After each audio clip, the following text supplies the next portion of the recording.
regular o nula ayuda de parte de las universidades. Lo he visto reflejado en la información que las universidades nos han remitido hace poco respecto a la asignación de sus excedentes o utilidades, ¿no?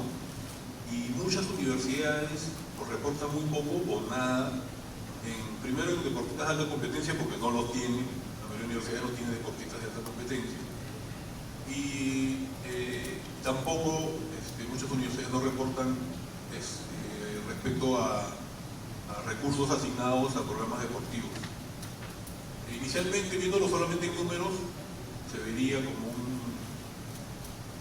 mal, ¿no? Pero hemos sacado muchas conclusiones en la Superintendencia Nacional de Educación Superior Universitaria respecto a que no podemos tratar a todas por igual, ¿no? No todas pueden tener el mismo tratamiento, no podemos exigir a todas por igual.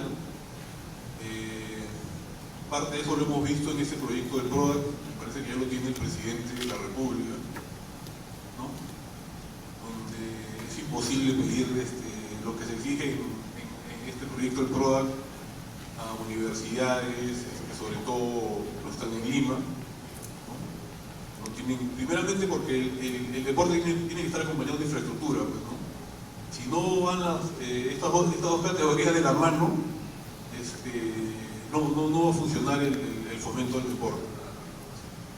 Yo les adelanto que les agradezco de antemano los aportes que he venido escuchando, y sé que el objetivo de la universidad es formar profesionales, ¿no? Y que el apoyo al deporte es un tema complementario, ¿no? Y todo esto bueno, se lo transmitiré a las autoridades de la superintendencia y para seguir mejorando, porque es imposible la implementación de la ley al pie de la letra, viendo las carencias y las limitaciones de la mayoría de las universidades del Perú. Muy bien, quiero agradecer porque el tiempo nos gana también, tenemos otras exposiciones que se van a realizar. Por favor, quiero pedir un aplauso, por favor, para...